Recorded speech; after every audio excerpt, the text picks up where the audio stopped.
Super பிச்சு உதறிட்டாங்க. Super mass. எல்லாத்தோட சூப்பரா இருந்துச்சு. வேற மாதிரி அஜித் தான் மாசா இருக்கு. கத்தி கத்தி தொண்டை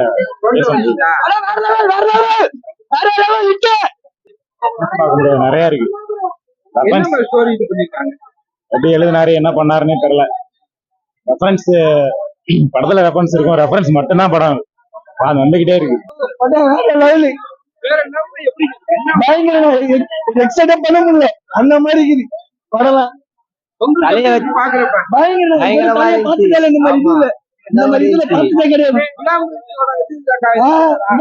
வேற லெவலுக்கு அதுக்கு மேல படம் சூப்பரா இருக்குங்க. ஒரு விஜய் ஃபேன் தான், இவருக்கே பிடிச்சிருக்கு.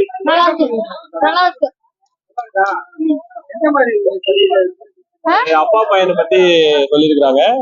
நல்ல ஸ்டோரி. மாதிரி தாதி ப்ரோ நல்ல படம்.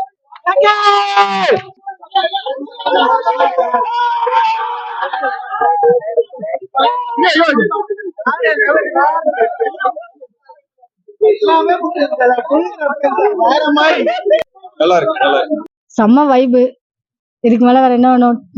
உள்ள போய் உட்காந்துல இருந்து கத்திட்டே இருந்தோம். வேற என்ன வேணும் சொல்லுங்க அந்த படத்துல. நீங்க டோட்டலா எல்லா படத்தோட கதையும் கனெக்ட் பண்ணிக்கலாம். வாலி பார்க்கலாம், மங்காத்தா பார்க்கலாம், பில்லா பார்க்கலாம். என்ன படத்தோட கதையை கனெக்ட் பண்ணணும்னு நினைக்கிறீங்களோ நீங்க கனெக்ட் பண்ணிக்கலாம்.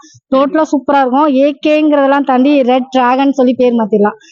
அந்த மாதிரி ஆயிட்டோம். நாங்க தலை சொல்லி ஏகே சொல்லி இப்ப ரெட் டிராகன் அப்படிங்கிற அளவுக்கு ஒரு வைப்பு கொடுத்துருக்கேன்னு சொல்லலாம். பட்டா செம்ம வைப்பு. ஸ்டார்டிங் தியேட்டர்ல போய் உட்காந்தீங்கன்னா எழுந்து நின்னீங்கன்னா கத்த ஆரம்பிச்சீங்கன்னா பட்டா எண்டிங் வரைக்குமே கத்தலாம். அந்த அளவுக்கு ஃபுல் வைப்பு, ஃபுல் டோட்டல் ஃபேன் ஃபாலோவர்ஸ்க்கான மூவி. உங்களுக்கு ஃபர்ஸ்ட் ஹாப் வந்து பாத்தீங்கன்னா ஃபுல்லாவே இந்த டோட்டலா ஃபேன்ஸ்க்காக எடுத்த படம். செகண்ட் ஹாப் வந்து பாத்தீங்கன்னா பிளாஸ்டரான ஃபேன்ஸ்க்காக எடுத்த படம். டிஃப்ரெண்ட் வேணுமா? பயங்கர வெற்றி பெறும் ப்ரோ. ஏன்னா விடாமுயற்சி நம்ம எந்த அளவுக்கு வந்து இது பண்ணி பேசணுமோ அது டோட்டலா எல்லாருமே மாசு இல்ல ஃபீல் இல்ல அந்த ஒரு தலை அப்படின்னு சொல்லி கேட்டதுலாம் இருக்கல, அதெல்லாம் டோட்டலா வந்து இங்க வந்து இது பண்ணிருக்காங்க. படத்துல கதையெல்லாம் நீங்க கேட்கவே கூடாது, என்ஜாய் பண்ணலாம். செம்ம என்ஜாய்மெண்ட் இருக்கும். எல்லா படத்தோட கதையும் கனெக்ட் பண்ணி ஒரு விஷயம் இருக்கும்ல. இப்ப வந்து ஒரு டைரக்டர் எடுத்து அவரோட 4 படத்தை கனெக்ட் பண்றது பெரிய விஷயம் இல்ல. வேற டைரக்டர் எடுத்து வேற படத்தோட ஒரு விதத்தை வந்து கனெக்ட் பண்ணி கதையா கொண்டுட்டு வர்றதுங்கிறது ரொம்ப பெரிய விஷயம். ஸோ அந்த படத்துல செம்மையா இருக்கும். எப்படின்னா குட்டையும் ரசிச்சிருக்கேன், அஜித் சாரோட அதாவது ஹீரோவா நடிச்சதையும் நான் ரசிச்சிருக்கேன். அவர் வில்லன் கலந்த ஹீரோசியம் பண்ணதையும் நான் ரசிச்சிருக்கேன். அதே நேரத்துல வந்து கேங்ஸ்டரா இருந்து ரசிக்க ஆரம்பிச்சிருக்கோம் பாத்தீங்களா. கேங்ஸ்டர் ஆனா ரசிக்கலாம், அவர் தான் ஹீரோ அப்படிங்கிற மாதிரி காட்டுவாங்க. சோ அதையும் ரசிச்சிருக்கேன். சோ அஜித் சாருன்னு சொன்னாலே மயக்கமுட்டு வந்துருவோம்.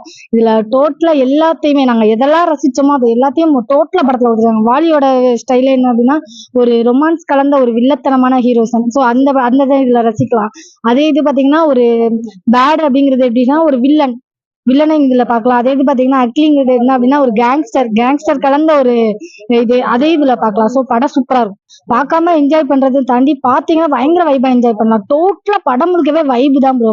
சாங்ஸ்ல வைபு, அதே நேரத்துல பாத்தீங்கன்னா ஃபைட் சீன்ல வைபு, ஏகே சாரை காட்டும் போது ஒரு வைபு, அவர் கொடுக்குற டைலாக்ல ஒரு வைபு. இதுக்கு மேல வேற என்ன வேணும்? டோட்டலா ரசிகர்களுக்கான படம். விஜய் ஃபேன்ஸ்க்கும் ஒரு ட்ரீட் ஒண்ணு உள்ள இருக்கு. அதே வந்து பாருங்க, விஜய் ஃபேன்ஸுமே ரசிக்கிற அளவுக்கு ஒரு ட்ரீட் ஒண்ணு ஒரு விஷயம் உள்ள வச்சிருக்காங்க. கமலஹாசன் சாரும் வருவாரு, நம்ம விஜய் சார். அதே நேரத்துல பாத்தீங்கன்னா உங்களுக்கு விஜய் சாருக்கான ஒரு விஷயமும் வரும். அது ரசிகர்கள் எதிர்பார்க்காத ஒரு விஷயத்த கொடுத்திருப்பாங்க. அதெல்லாம் பாருங்க. அது இல்லாம அவரோட டைலாக் எல்லாம் செம்மையா மாசா இருக்கும். அந்த மொட்டையா பேங்க் அந்த டைலாக்கா இருக்கட்டும், சுல்தானை பாட்டா இருக்கட்டும், அதெல்லாம் வேற லெவல்னே சொல்லலாம். அதை தாண்டி செக்கில் ஆட்டின சுத்தமான உருட்டு அந்த டைலாக்லாம் வேற லெவல்ல இருக்கும். நீங்க காமெடி கலந்த டைலாக்ஸையும் பார்க்கலாம், மாசான டைலாக்ஸையும் பார்க்கலாம். உங்களுக்கு அவ்வளவு சூப்பரா இருக்கும். பட்டம் முழுக்கவே நீங்க என்ஜாய் பண்ணலாம் ப்ரோ. உங்களால சீட்ல உட்காரவே முடியாது. ஃபுல்லா கத்துறது, வைபு, டான்ஸ் இதுதான் இருக்கும். அவ்வளவு என்ஜாய்மெண்ட் பண்ணலாம். அஜித் சார் சொன்ன டைலாக், அந்த டைலாக் ரொம்ப நல்லா இருக்கும். மொட்டையா பேங்கா அந்த டைலாக்கா இருக்கட்டும். எந்த பொண்டாட்டிடா புருஷன் கூட 100 வருஷம் வாழணும்னு சொல்லுவா உண்மையில அப்படின்னு சொன்ன டைலாக்கா இருக்கட்டும். அர்ஜுன் சார் சொல்லணும், அவரை சொல்ல மறந்துட்டு ஆக்சுவலி. அவரை வந்து எப்படி லவ் பண்ணலாமாங்கிற அளவுக்கு ஃபீல் ஆயிடுச்சு. அந்த அளவுக்கு ஒரு வில்லத்தனமான ஒரு ஹீரோயிசம் செம்ம ஒரு இதா இருக்கும். அதுல ஒரு டைலாக் வரும், உன்னை எரிக்கவா இல்ல புதைக்கவா அப்படின்னு கேட்கறது. அந்த டைலாக்லாம் பார்த்தீங்கன்னு வச்சுக்கோங்களேன், நம்ம இந்த சாங் எங்கேயோ கேட்டிருக்கோம் மேடம் அப்படிங்கிற அளவுக்கு யோசிக்க வைக்கும். அந்த அளவுக்கு சூப்பரா இருக்கும். அதோட ரீமேக் டோட்டலா நீங்க பழைய அஜித் சார்ல இருந்து இப்ப உள்ள அஜித் சார் எப்படி சொல்லுவாங்க, ஸ்டெப் பை ஸ்டெப்பா அவர் எப்படி ஆரம்பிச்சு எப்படி எண்டிங் வந்தாருங்கிற அளவுக்கு ஸ்டெப் பை ஸ்டெப்பா கொடுத்துருப்பாங்க. சூப்பரா இருக்கும் படம்.